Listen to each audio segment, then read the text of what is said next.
Euro. Good evening. Welcome to Star Talk. I'm Ken Eccles, and we're happy to have you with us on the program tonight. What was that? That was a noise. Happy to have you with us on the program tonight. We'd love to hear from you. We have a phone line open. The number is up there, right up there somewhere is the number. Also, you can email us. The email address, it might be up there. In case it's not, it is kechOLS47@gmail.com.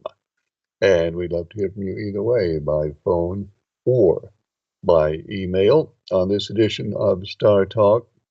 Have a couple of emails waiting over here already, and we'll get to them in the fullness of time. Hello, caller. You're on the air. Go ahead, please. Well, good evening, Mr. Ken. Well, good evening to you. How are you? Oh, I'm good. I see Mahomes got his upcomings last night. Oh, Patrick Mahomes. He did not have the best of experiences last night. I think And we can safely say.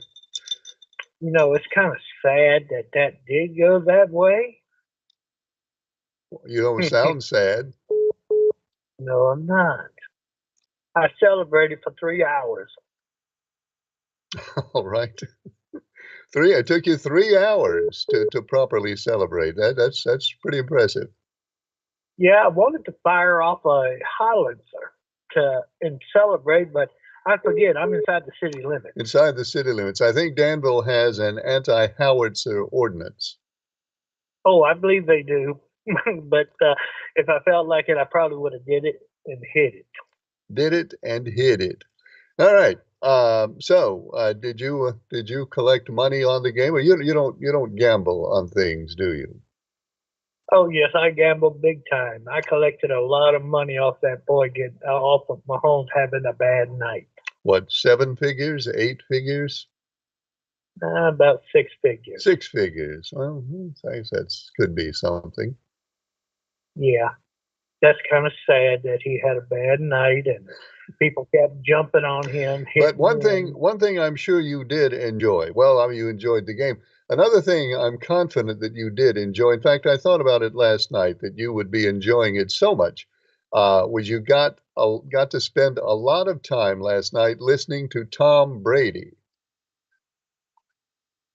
Yeah, that made me a little nauseous too. Really? I still got an axe to grind with that. Well, I thought you would put that behind you, because Tom Brady certainly has said everything that I've heard from Tom Brady is that he bears no ill will toward you, and that he's hoping that you can put all this unpleasantness behind the two of you and be buddies. In fact, he said he'd like to come to Danville, love to come to Danville and hang out with you sometime. Well, we can do that. I can, let bygones be bygones. Okay, well, good. That's very encouraging. Would you be willing to? Now, this is a big ask here. Would you be willing to, as you have done with other people, provide him with a no-cost 8-piece Bojangles dinner? Yeah, I can do that. Good. I'm glad to hear that. I hope that can be arranged. Oh, it could, but when you're ready to come get yours and the missus, I got the ticket ready for you. Well, good. I'm going to. I might even come the same day that Tom Brady does, if we're able to pin him down. If not, we'll come up with another. And I have not forgotten that. I am going to collect that at some point. Yes, sir. Oh, Wednesday night, Big 8 o'clock. Masked Singer. Yeah. Yes, sir, on your local Fox station. Wednesday, 8 o'clock, local Fox affiliate. We got it. Yeah, I'm just, I'm still celebrating a little because Mahomes got his upcoming. I hope he gets it again. Okay. That's a lot of negativity coming out of you, but I guess it's the way it has to be. No, it's not negativity. I'm happy. Well, it's positive negativity or negative positivity. it's kind of positive towards negatory towards him, and glad he got his upcoming. All right. All right. Probably we could apply De Morgan's law to that some way and make it make sense. Yeah, that would be a better idea. But like it is, he better remember if he goes back to the Super Bowl, he's going to get his upcomings again. We got it. We understand. And thank you for calling. Bye, sir. Good night. Okay. Phone line is open now. Well, no, it's not actually. Hello, caller. You're on the air. Go ahead, please. Hey, good evening, Ken. This is Leon. I just wondered how we was going to do the race pool this year, if we was going to do it or not. Leon, we're going to do it pretty much the same way we did last year. Are you ready for the Daytona 500? I've been ready for the last 90 days. Well, good for you. Who's your pick? I'm going to pick a number 6 car this week, Ken. The 6, says Leon, for Daytona. All right, well, here's who we got so far. We got the 11, the 1, the 22, the 5, and now we got the 6. All right. Well, I ain't going to pick on the Hendricks organization that much this year, but I know what NASCAR got in mind for them. You think NASCAR's got the fix in for Hendrick? Oh, yeah. They always choose him over any of the rest of them. Well, then you may as well benefit from it then and pick the 6. Oh, I'm not going to pick him Hendricks cars by no means. Okay. Well, we'll see, Leon. And it'll start. We'll probably do 3 stages again this year, like we did last. I think you won the first stage last year, didn't you? Am I right about that? No, you're correct, Ken. Okay. Well, we're going to do 3 stages again, starting this weekend. All right. Good hearing from you again, Ken. Well, thank you, Leon. Good to hear from you. Appreciate your call. Yes, sir. Good night. Yes, sir. Have a good evening. You too. Okay, Leon has the 6 for Daytona. And hello, caller. You're on the air. Go ahead, please. Yeah, Ken. Hey, This is a nice guy. right. Put me down for Bill Elliott on the next race.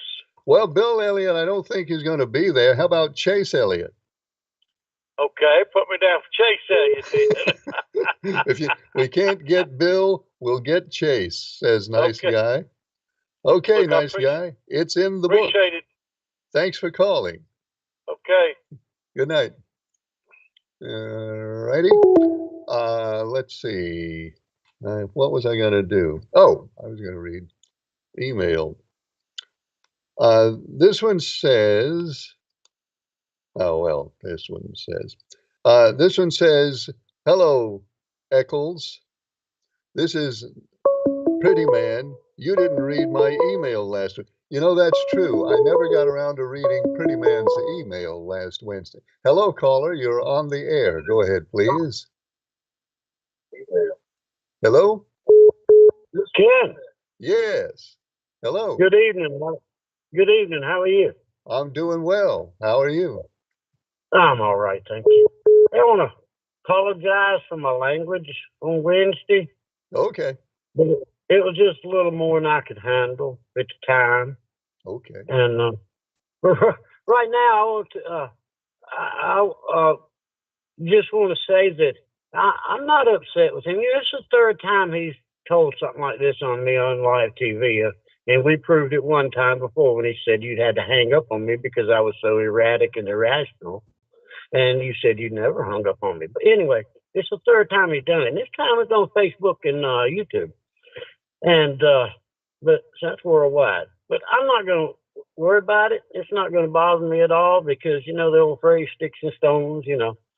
But All right. and Well, the thing about let's just move ahead then. yeah, well, the thing about some people, they just, I don't know. I didn't mean to upset nobody. I was just reading what was sent to me and didn't mean to get under nobody's skin or anything. But I just like to tell Mr. Liberal that he don't know how well I know his family. I know his brother Roland that lives across the street from him, and his sister lives beside him on 77 over there. But Roland come to a friend's house of mine over here, and we'd all sit down and have a really good time. His Good. brother is a really pleasant man to be around and listen to, and all of that. And this was many years ago. What I'd like to do is get Mr. Liberal to, if he would, to please let Roland know that his friend up here, Fred, and his last name is one of the 4 directions on the compass. Okay. Instead of saying his last name, because I don't know if I should. Okay. Just tell him that he's got dementia so bad that he don't even know me, and he's known me my whole life. Oh, I'm sorry.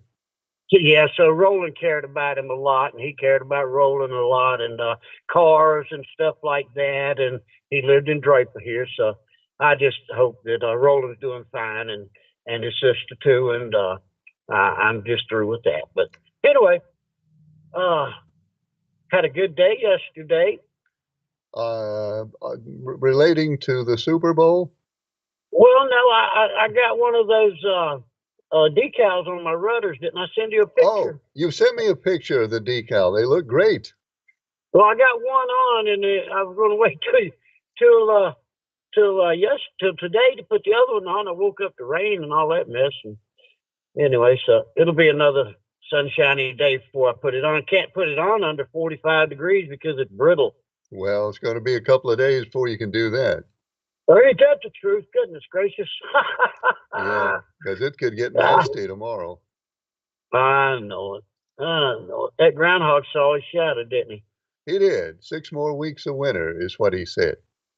Yeah, but that's for Pennsylvania, I hope. Well, he claims yeah, here we go, talking about the ground. The inner circle claims that forecast is good nationwide. That's what they claim. Okay. They want to include us on that bad weather, don't they? Because I've been to Groundhog Day 3 times, and I asked the guy. I asked the guy, one of the guys in the top hats. I asked him one day. I said, "Is this forecast just for you, or is it for all of us?" And he said, "Here's what he said. He said, Phil's wisdom extends nationwide." That's what he told me. Oh, I guess that was pretty cute. Well, Pretty that's good. what they say. Yeah. So we'll see. Well, yeah. All right. There was something else. Was the did you get that article I sent you an email in reference to Francis Boyle? I don't remember that. It was in reference to him talking about COVID being developed at UNC Chapel Hill. Yeah. I did get that. See, yes. they silenced him. They silenced him in the beginning, and he couldn't tell any of that until now. I saw that. But yes. I had it saved. That was something else. I mean, to find out they actually bought a grant. Come over here, UNC Chapel Hill developed the COVID, and then they took the information back to China, the Wuhan lab, and started going from there with their research and development. Well, yeah, they were involved. I mean, there was a lot of back and forth in China, at UNC, and a couple of other places too. A lot of people have done research on those viruses, and well, we got what we got. We sure did. One last thing. It's short. The truth sounds like hate to those who hate the truth. Right. Have a good night. Have a good night, Ken. Thank you for calling. Good to hear from you. Phone line is open. There's a number up there on the screen. And let's see, what was I doing? Oh, yeah, it was Pretty Man who was complaining because they didn't read his email. Oh, not going to be able to read it quite yet either. Hello, caller. You're on the air. Go ahead, please. Mr. Ken, this is Jerry. I'd just like to say, when my provider took me to Shoals one day to buy an air conditioner, I paid cash for it, and I saw a chair up there I wanted, and I tried to get it with credit, and I couldn't get it, and my dad got it for me. But and the black guy just sit there and laughed at me like he thought it was real funny. But right now, I'm getting plenty of credit through my magazines to order anything I want on time. And I'm getting credit every time I go to my dentist. And thanks for letting me speak my piece, Mr. Kent. Thank you, Jerry. Thanks. Good to hear from you, Jerry. Now, am I going to have to read Pretty Man's email, or is somebody going to call and deliver us from that? I guess I'm going to have to read it. Well, I'll read this one instead, though. Mr. Leaksville has the 5. Mr. Leaksville has the 5 for Daytona. So thank you, Mr. Leaksville. And Citizen D. This is Citizen D, Ken. Who did I pick for the Super Bowl? Yep, fly, Eagles, fly. Citizen D, he was right. My NASCAR pick for Daytona is in as I strive to defend my Stage 3 2024 NASCAR Contest Championship, and will reveal his pick in just a second. Hello, caller. You're on the air. Go ahead, please. Yes, good evening, Ken. I'll see if I can come to your rescue. Do I need rescuing? Well, you didn't want to read Pretty Man's email. Oh, yeah, good. Thank you. Thank you. Go ahead. Talk a long time. Well, no, I'll try to stay within your boundaries. But I do want to return to a topic from last Wednesday, if I could. You may. The topic was chickens and eggs. Okay, yes, it was. Now, a couple of thoughts, and of course, my first thought was, city folks. Well, but yeah. anyway. You know how we are. But anyway, yeah, you were right. You can buy chicks at the local tractor supply in the springtime. It's a once-a-year deal. I think it's probably in April or May, but you'd have to check over there to be sure. Right. Now, with all of that said, the question came up about the price of eggs and whether it was worth raising chickens to raise your own. Well, there's some chicken knowledge that I think should come into that equation. Let's have it. First of which, the average chicken takes about 18 weeks before it is able to lay eggs. Okay. So you're looking at that period of time that you need to feed, house, and care for that bird before it even reaches laying stage. Wow, that's a long time. Now, with that thought in mind, the average hen lays a single egg once every 22 to 26 hours. Okay. About one a day. That is only if they want to. And I'm being serious when I say that. Okay. Well, what makes them want to? I practice psychology, but I didn't work with chickens. Okay.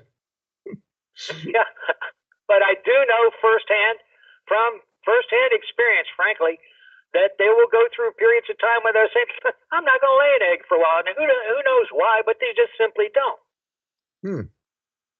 So, I don't know how many eggs the average person would go through in the course of, say, a breakfast. But then you have to figure, all right, well, if we're only getting one a day at best from a chicken, how many chickens do I have to have? Yeah. Then you go to this. You also have to look at it from this standpoint. One of my chores when I was a child on the farm was, along with everything else, hunting down random chicken nests somewhere out within the barns. I found chicken nests on tractor seats and hay piles on bags of grain. You wouldn't believe where I found chicken nests with a single egg. Wow. The only way to prevent that is to have a fenced-in enclosure that keeps them within a chicken yard, and you must provide a structure that includes nesting boxes. Okay. Which means you have to have an enclosed building that, frankly, you got to clean it out pretty often because, as you may know, oh, I know. birds urinate and defecate in the same thing. Yeah, I know, and they are prolific. And when you, all right. So keep that thought in mind. Frankly, in some areas, zoning permits won't be given to someone to have chickens. I don't know. You'd have to Don't get me going on zoning. But anyway, you might have to look into that. So then you couple all that with the fact that, all right, now, how much does all of that cost versus the cost of what I'm paying for an egg at the grocery store? Mm-hmm. Now, there's one more important factor. The question came up. Can I protect my home flock from avian flu? Yeah. The answer is you cannot, unless you keep your birds inside your house. Whoa. Plain and simply put, what people need to understand, avian flu is being spread by wild birds. Mm-hmm. And the wild birds are asymptomatic. Right. In other words, if you looked at it, you wouldn't think it's sick and carrying the avian virus. Okay. Well, Well, so there's no way that you could prevent wild birds from having access to where your chicken yard might happen to be. all right. I sense, this is just my perception. My psychic perception is some people now are rethinking their plan to get chickens and produce their own eggs. For what it's worth, one farm kid who has firsthand experience to the rest of y'all, I don't know if it's worth the cost, to tell you the truth. You know, as I mentioned last week, one of my neighbors used to have chickens, and I'd find the eggs all over the place, everywhere. So you get, it's a good point. You don't know where they're going to lay that one egg a day, if indeed they feel like laying one at all. And then you have to ask this question: how long has that egg been laying there before I found it? No way of knowing, because they don't have a date on them. No. Now I'll give you an interesting fact to end this conversation with. We also had geese and ducks on the farm. My favorite was when I found double yolk goose eggs. Wow. Yeah. Yeah. That's breakfast in a single shell. Does a goose egg taste a lot like a chicken egg? No, they're far stronger. Have you ever Really? had a duck egg? No, I have not. I've had any egg except a chicken egg. All right. Well, both duck and the waterfowl eggs, the yolk is a far darker, richer, stronger tasting yolk. Many people don't like it. I frankly love it, but that's the difference. Okay, so maybe people should have ducks in their yard. Well, now for what it's worth, one of the advantages of having chickens in your yard is you don't have many bugs, especially ticks, in your yard. Oh, that's a good point. Yes. So you got to consider all of these things, but you basically got to consider you got to raise this thing for 4.5 months before it ever decides whether it wants to lay an egg for you. And there's no guarantee it'll ever make that decision. That's right. Okay. Well, thank you. You're welcome. Have a good evening. Thank you. A lot interesting information there. For those of you who might be considering founding a chicken flock to lay eggs, a lot of stuff there to consider. A lot of stuff. Pretty Man says, you did not read my email last Wednesday, and I object in the strenuous most way to having my email ignored. We're going to ignore that a little longer, and we'll get back to Citizen B's email right after this. Hello, caller. You're on the air. Go ahead, please. Hey, Ken, Mark in. Hey, Mark. How you doing? Yeah, how you doing? I'm doing well. Mark, how about you? Been sick about a week. Oh, I'm sorry. Sorry to hear that. Yeah. That stew's on February 22nd, ain't it? Yeah, 22nd. Hang on. I got it right over here. Somewhere. What did I do with it? It is the 22nd, and I've lost the number. I mean, I haven't lost the number. I'm just not seeing it right offhand. Here it is, 336-949-4248 on the 22nd. Mayodan Boy Scouts. Yeah. Is Martin Truex going to be racing all year, or is he just doing it for Daytona? Do you know? He's just going to race every now and then when he feels like it. Oh. Yeah, I was going to pick Martin Truex for the Daytona, but I don't know if he's going to. I don't know. You know, honestly, I don't know if is Truex running at Daytona. I don't know. Yeah. I'll tell you what. Yeah, I guess I'll tell you what, Mike. Let me write that down as a provisional. If I find out he's running at Daytona, we'll give you Truex, and if he's not, who would you like instead? Joe Logano. Okay, 22 is what you'll take, unless Truex runs, and in that case, you'll get Truex. Okay. Okay, thanks again. Well, thanks for calling, Mark. Good to hear from you. Now, let's get back to Citizen D's email, and we'll continue to ignore Pretty Man's.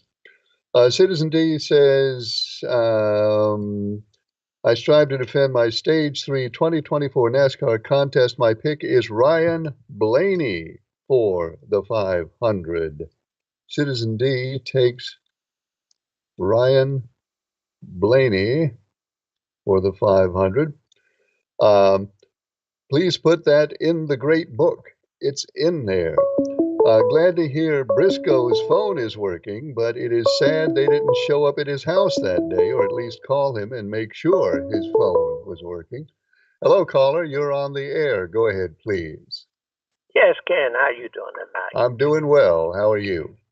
All right. First of all, I want to apologize for the incident last Wednesday at the closing. Okay. Your audience shouldn't be subject to such an outburst. Well, let's just go forward. Okay. And so, first of all, we need some clarification. I've been with my brother down to the house he talking about, and I ain't gonna say the last name, but he talked about direction. It's opposite the west. So, but anyway, one thing that I want to say is I don't do Facebook. I've never been on Facebook. Don't participate in it, and don't do Facebook. That's the first thing I have to say. My second clarification is my sister has never lived next door to me. My sister passed 20 years ago, and the people that live next door to me built their own house. So I want to get those two things straight first. Okay? All right. All right. And now, just for a little perspective concerning myself, as a teenager, I played in an all-white band in the 60s, and they was called the Tropics. We played in Reedsville every Thursday night. Down there, down there where the airplane used to be? Yeah. Yeah, we played down there. And you may knew some of the members that I played with. Mike Peters used to run Family Diner. I knew him.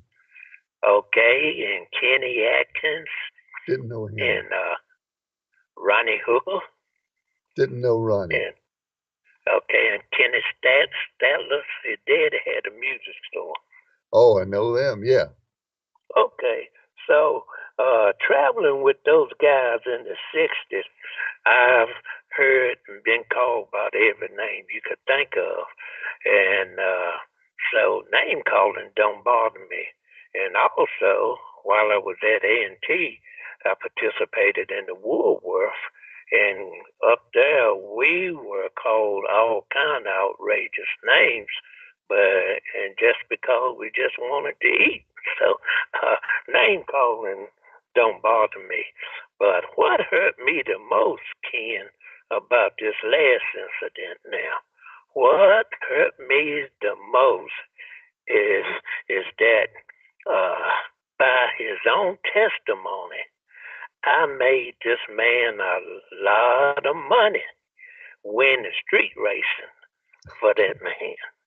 Yeah, he had enough confidence in me, in my car, to win 7 out of 8 races, dominating for about 20 years. And this is the way that I'm repaid. And so that hurt, but you know, you don't always get what you want. I think you heard that song, haven't you? A couple of times, yeah. Oh, okay. So that's the end of that. So, but I don't never let my feathers get ruffled, and I did not say you hung up on that gentleman. I said one time, and I recall it was an outburst, and he threatened and said he would not be listening to that show. You did not hang up on him, and I never accused that. But one time there was an outburst. He had a different opinion than you had, and he said he would not be listening to the show. And so things smoothed over, and he came on back. All right. Now, Well, let's just put all that away, all right. if we Now, can, okay. just start All clean. right. Okay. Now, one other thing What? before you hang up. One Okay. other thing. No. Did I understand you correctly that your brother does know about the man who has dementia? Yeah. Okay. Yeah. I'm thinking they used to work together, and this man lived in Draper. All And right. we used to go down his house. He had a garage down there, and back in the early years. And so I called him and let him know. But yeah, my sister been passed about 20 years ago. But anyway, I will pass it on to him to make sure that he can check on the details. He knew about past, but he didn't know any details of what somebody had called him. The thing that I want to talk about, Ken, is now Mr. Musk has access to Medicare, Medicaid information. Yep. And all this data that everyone, including the taxpayer, Social Security recipient, all of that, he has access to. And this data, can be sold to the pharmaceutical industries and different people.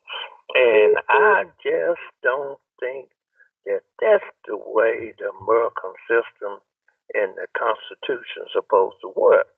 Now, he wants to do away with the CIA division that monitor the foreigners in our country. Now, how in the world that's a good idea? I never understand. And the thing about this, instead of telling these, going under the department, telling these people to resign, take a retirement, or they're going to be demoted or whatever. I always felt like if you wanted to weed out corruption, you go in there, identify the corruption, and those people were the one that you brought charges upon. But if we still in America, people supposed to have the day in court. Am I right? And as they say on Star Talk, you are innocent. You are presumed innocent until proven guilty, correct? That is one of our basic principles. There are, of course, rulings from judges now regarding a lot of these things, and we're at a point now where we see whether or not the administration will comply with the court orders. A second court order from a judge in Rhode Island today has said that they have not been in compliance with the court order, and the judge says they have to come in compliance today. Now, this would be an important point to see how the administration reacts to this. The judicial branch, the executive branch, and the legislative branch under the Constitution are co-equal, and each of them has a job to do, and they check and balance each other. That's the way the Constitution is written. And if court orders are not complied with, then that's one of the checks described in the Constitution is not working, and that would be a very interesting problem, to say the least. Correct. So we'll see. I'm like you. I think it's a very interesting cases, these cases, but I think, in my opinion, just like I said, this is my opinion now, that he's testing the boundaries of his power. Well, and he will see how far he can go and where he can't go. That's just my opinion. And in the next few days, a week, we'll tell. We will see. And give me number 24, please. Oh, 24. The Liberal takes the 24. Well, thank you for calling. It's good to hear. All right. Thank you, Ken. Enjoy yourself. Good night. And pencils roll. If you want to see, you put a pencil down someplace and it'll roll. That's really a nuisance. Let's see. Get back to emails over here. Yeah, I think we completed Citizen D's email. Maybe we have another one. Nope, just Pretty Man. Okay, Pretty Man is offended in the most strenuous sense, he says. We didn't read his email last week. And then he goes on to say, oh, I better answer the phone. Hi, caller, you're on the air. Go ahead, please. Hey, what's going on, Ken? Well, we're just kind of hanging out. How are you? Yeah, I'm doing all right, just hanging out, I guess. I didn't do no good on that cookout race, Bowman Gray. I didn't win on that other football game. Well, time to break that losing streak. Who do you like for Daytona? I think I'm gonna go with Chase Elliott. Okay, second one for the number 9. It's in the book. Yeah. Well, I'll let you go then. I just want to get that in. I'll talk to you later. All right, Early Bird. Thank you. Thanks a lot for calling. Yes, sir. Chase Elliott, says Early Bird. Now, as for Pretty Man's email, anybody on the phone? Yes, not. As for Pretty Man's email, we've already registered his displeasure, so we don't need to read that part again. We'll just go ahead and read the rest of it. I think everybody would say, the leading contender. I don't think everybody would say that. The leading contender to take the championship of the NASCAR. We'll continue in a second. Hello, caller. You're on the air. Go ahead, please. How you doing tonight, Ken? Good. How are you? Pretty good, man. Pretty good. I really enjoyed that football game last night. I was glad to see the Eagles pull it out. Well, you know, they did a little more than pull it out. They pretty much owned it. Yes, they did. And Brady, I'm telling you, he was so talkative in the first 3 quarters there, but the last quarter, I don't think he said a word. If he did, he didn't say it publicly. Maybe not. I don't know. Do you know, people who didn't see the game, and I talked to one today who didn't see the game, and he said to me, 40-22, I guess the Eagles kind of dominated it, didn't they? And I said, look, you don't know how much it was 40 with 3 minutes to go. It was 40-6. Those last 2 touchdowns kind of dressed up the score a little bit, but that score doesn't tell you how much they dominated it. That's true, man. What was it? One turnover, 6 sacks, and I don't know. I don't know what it was, but it was a terrible game for them. Worst game I've ever seen them play. But I guess you could say Kansas City got the hurt put on them, did they not? Oh, that's good. Yeah, that's good. Did you think of that one, or did you hear that somewhere? Well, I just kind of rolled off the end of my tongue there, Okay, but I had not heard it. So good job. Yeah. For the race, Ken, I'm going to pick the number 20. All right, Mr. Pelham has the 20. It's in the book. Thank you, sir. And the last subject you was talking to was Mr. Liberal about these Trump not adhering to the judge's decision, or partially not adhering to it. What's going to happen if they all say, you just can't do that? Trump says, well, just get over it. I'm going to do like I want to do. What will happen to the Constitution then? Well, what would happen is they would begin, the first thing they would do is you can't hold the president in contempt of court, but you can hold the people who work for the president in contempt of court. So the first thing they do after that is they would start issuing contempt citations for a long list of people, including Elon Musk, I imagine, and the acting secretaries of the Treasury and so on and so forth. They would hold all of those folks in contempt because they are the ones applying the presidential decision. And then we'd see what happens after that.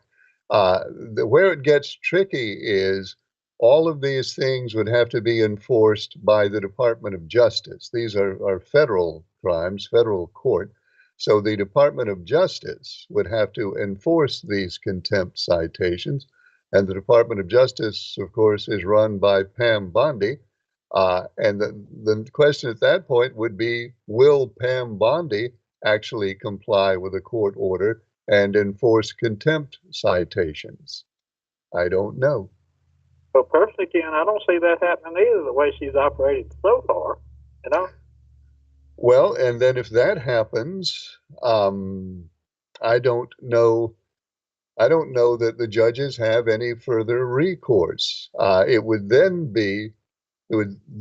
fall to Congress to do something, but I don't know if we could actually rely on Congress to take any sort of action in this. So if that's the case, then we have, in effect, we have the executive branch of the government now in supremacy over the judicial branch and the Congress. The executive branch would then not be subject to the law, and then we don't have a president, we have a king. Right. In other words, we have a dictator, right?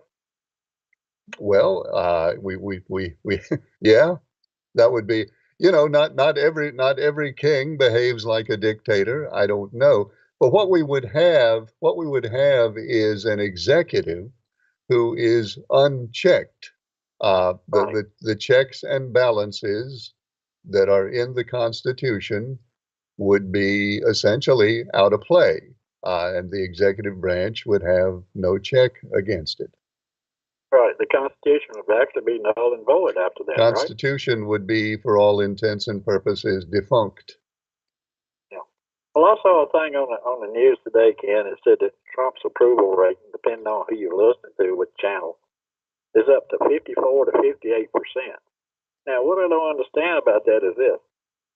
And, well, I understand it the way people voted. I understand elections have consequences. But the big picture, I think, is, we got trouble all over the Middle East over there. And if you do away with your FBI department, your CIA department, you done fired 18 or so of the inspector generals and wanting to have tribunals and everything against the past military leaders, and you got one man up there saying, do it my way.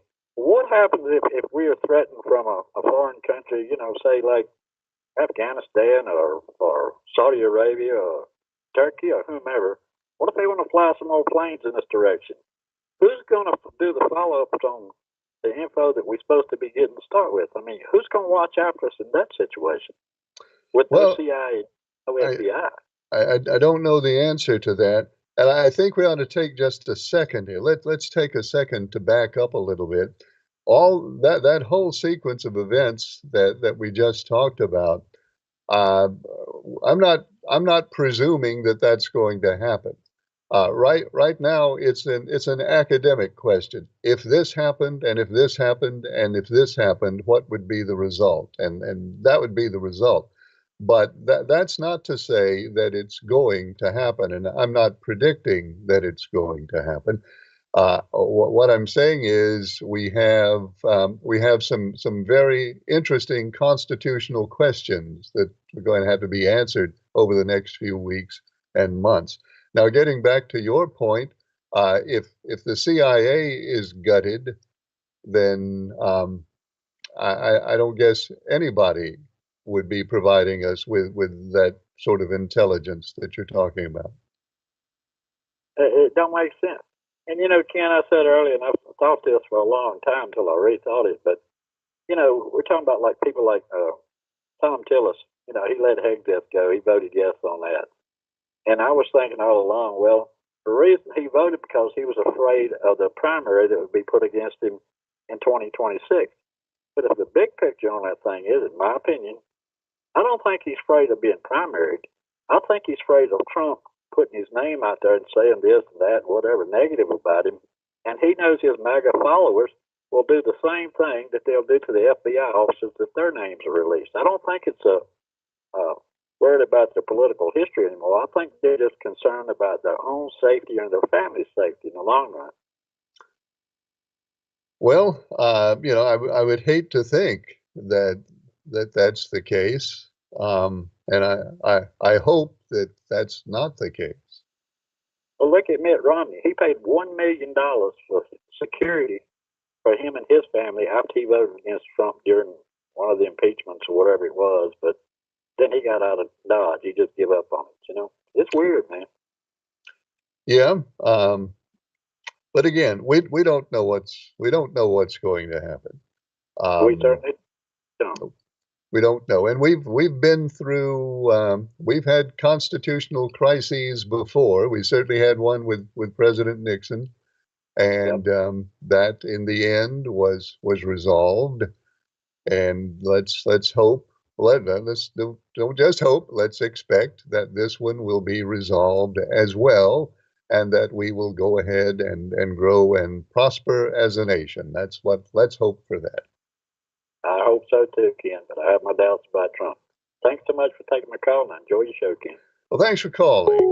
Good to hear from you. And we've almost gotten through without reading Pretty Man's email. Maybe I ought to read it anyway. He goes and is saying this. I am the certainly it is my opinion about the Daytona 500 that the public is most interested to have, and I say that you owe it not to me but the public to read and proclaim my I think he's trying to write sentiment here, although it doesn't quite come out that way. As to who will take the cake. There's a cake? Who will take the cake at the Daytona 500? I am going to let you get away with it this time. Not properly reading my email, but you had better read it. All right. Somewhere in here, I think he's going to make a pick for the Daytona 500. All we have to do is keep sorting through until we find it. Maybe you wonder who my pick is. That is, I do wonder who your pick is. Maybe you wonder who my pick is for the Daytona 500, and I will tell you. I will end the suspense. I will break the news. I will say what must be said. Well, then say it. I'm going and so here. He's taking the 11. All right, I'm going to cut through the rest of it. Pretty Man takes the 11 for the Daytona 500. So there it is. Those of you who have been wondering, those of you have been on pins and needles, on tenterhooks, tossing and turning at night, wondering who Pretty Man will pick for the Daytona 500. Now you have it. It's in the book. Pretty Man picks the 11. Man, that was a tough one to get through. Um, Pretty Man told me this is not in his email, but he told me this outside the context of the show, and this is kind of interesting. I don't know if it's more interesting or if it's more scary. It's one or the other. Pretty Man told me that he now has a voice changer. Somebody he knows who plays video games online has shown Pretty Man how to work a voice changer. And Pretty Man says he's going to call at some point using his voice changer to disguise his voice, which he says everybody would immediately recognize if they heard it. And he's going to actually call and talk to us using the voice changer. Now, that presumes that Pretty Man actually will be able to figure out how to use a voice changer on the phone. I'm certainly not 100% convinced that he'll be able to do it. But if he does, we might actually hear his voice filtered through a voice changer at some point. And you might all look forward to that. I won't, but perhaps you will look forward to that. Here is Jack with his pick for Daytona. Jack takes the number 23 for the Daytona 500. Okay, thank you, Jack. Um, we have 11, 1, 22, 5, 6, 9, 5, 22, 12, 24, 9, 20, 11, and 23. That is what we have so far. And we have our regular weather person. I know that because the email starts, "Hey, Ken, I'm the regular weather person." That gives it away right there. So, what is your Farmer's Almanac saying about tomorrow and how much freezing rain we will get? The Farmer's Almanac, very quickly recap the Farmer's Almanac forecast for this winter was that there would be periods of cold weather and periods of time when it's not so cold. There would be times when we have some frozen precipitation and then times when we don't. So that was the Farmer's Almanac prediction. Specifically for tomorrow, I know that the National Weather Service says that we're going to get some rain, some sleet, and some freezing rain. The critical question always is how much freezing rain are we going to get? Because freezing rain is the ugly one that really, well, we know what freezing rain does.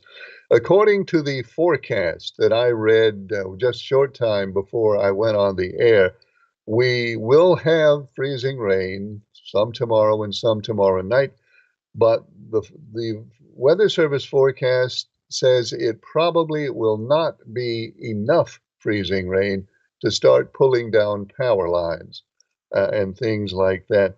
It takes about a quarter of an inch accumulation of ice to really start to be a threat to power lines. And based on the current National Weather Service forecast, there probably will not be quite that much ice accumulation in this storm. So we will hope and pray that that will continue to be the case.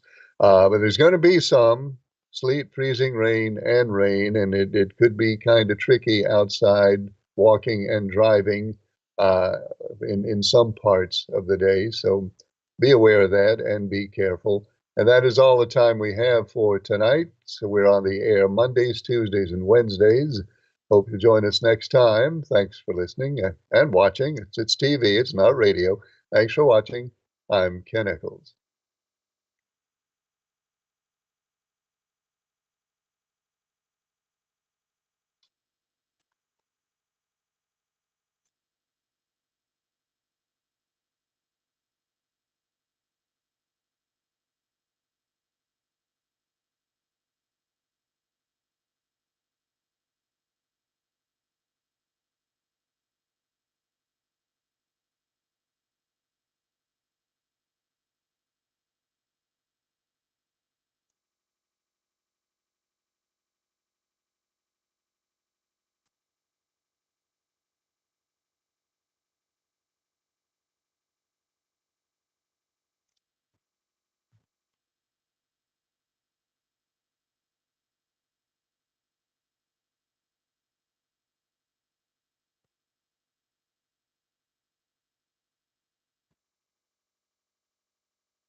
Yeah, hello.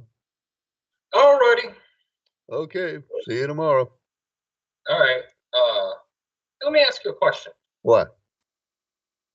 Is Pretty Man Mark or is it somebody else? No, it's not Mark. I don't know why. I've never ever thought that it was Mark, but for some reason, it just made me think when he was talking about his voice. I was thinking it's Mark. I was like, No, I don't know. no. I mean, it's not a real mysterious thing. Except he doesn't want me to tell anybody. Hold on. Okay.